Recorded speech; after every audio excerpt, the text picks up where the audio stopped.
السلام علیکم۔ جب سے غزہ میں جنگ شروع ہوئی ہے تب سے ہی اسرائیل نے غزہ میں امداد کو داخل ہونے سے روکا ہے۔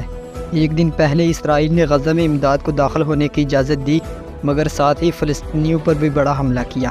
جو فلسطینی امداد کے انتظار میں اکٹھے ہوئے تھے کہ اب امداد آئے گی، اسی انتظار کے دوران اسرائیل نے ان پر حملہ کیا اور تقریباً 120 فلسطینیوں کو بری طرح سے شہید کر دیا اور 760 زخمی ہو گئے ہیں۔ اس کے باوجود تمام مسلمان خاموش ہیں۔ اسرائیل کے سیکیورٹی کے وزیر بن جویر نے کہا کہ ہماری فوج نے فلسطینیوں پر حملہ ٹھیک کیا ہے اور فلسطینیوں کو ختم کرنا چاہیے۔ گزشتہ 24 گھنٹوں کے دوران غزہ میں تقریباً 100 فلسطینی شہید ہو چکے ہیں اور 150 سے زیادہ زخمی ہوئے ہیں۔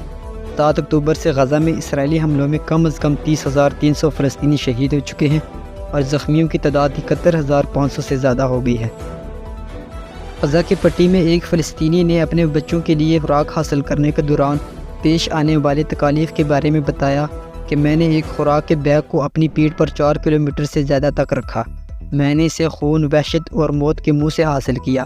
میں نے پوری رات شدید سردی میں گزاری۔ یہ سب کچھ میں نے اپنے چھوٹے بیٹے سے ایک لفظ سننے پر کیا، ابا میں بھوک سے مر رہا ہوں، جاؤ مجھے روٹی لا دو۔ غزہ میں بھوک سے شہید ہونے والوں بچوں کی تعداد 13 ہو گئی ہے۔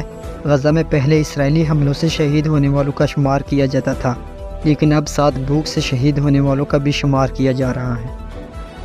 اسرائیل نے غزہ میں قتل عام کیا، عورتوں اور بچوں کو بے رحمی سے شہید کیا۔ غزہ میں لوگوں کو بھوکا مارا، فلسطینیوں کے گھروں کو گرایا، مساجد کو شہید کیا، غزہ پر قبضہ کیا۔ اس سب کے باوجود سعودی عرب اسرائیل کو تسلیم کرنے کے لیے تیار ہے۔ اسرائیل کے لوگوں کو شروع ہی سے سمجھایا گیا ہے کہ غزہ ہماری زمین ہے۔ اب اسرائیل کے لوگ اپنی فوج سے لڑ رہے ہیں اور انہیں کہہ رہے ہیں کہ غزہ ہماری زمین ہے اور ہمیں غزہ میں جانے دے تاکہ ہم وہاں جا کر اپنے گھر بنائیں۔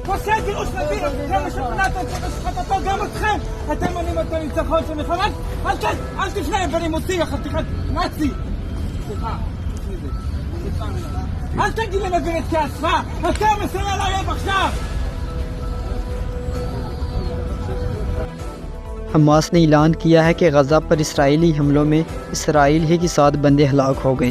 حماس نے کہا کہ ہماری قید میں جو اسرائیلی ہیں ان میں سے 7 اسرائیلی ہلاک ہو گئی ہیں اور ہم نے ان کو حفاظت کے ساتھ رکھا ہوا تھا، لیکن آپ کے وزیر اعظم نے انہیں ہلاک کر دیا۔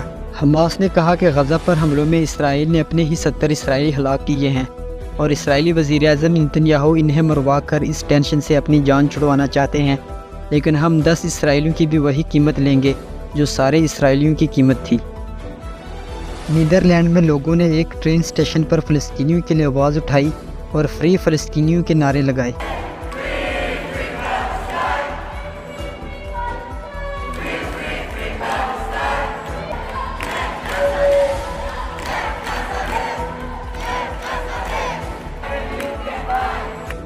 دوسری طرف لبنان کے ساتھ اسرائیل کے حالات انتہائی خراب ہے۔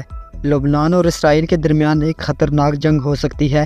اسرائیل نے لبنان کے ایک شہر میں ڈرون کے ساتھ ایک گاڑی کو نشانہ بنا کر 3 افراد ہلاک کر دیے۔ اسرائیل نے لبنان کے حزب اللہ کو دھمکی دی ہے کہ غزہ کے بعد لبنان کی باری ہے۔ اس کے علاوہ اسرائیل نے لبنان کے مختلف شہروں میں گھروں کو نشانہ بنایا۔ یہ ویڈیو لبنان کی ہے جس میں اسرائیل نے ایک گھر پر حملہ کیا۔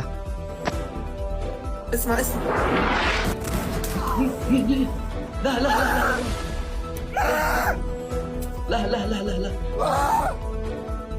لحظة ميشيل صلي على النبي، روح صلي، خد بالك اطلع من البيت، اطلع من البيت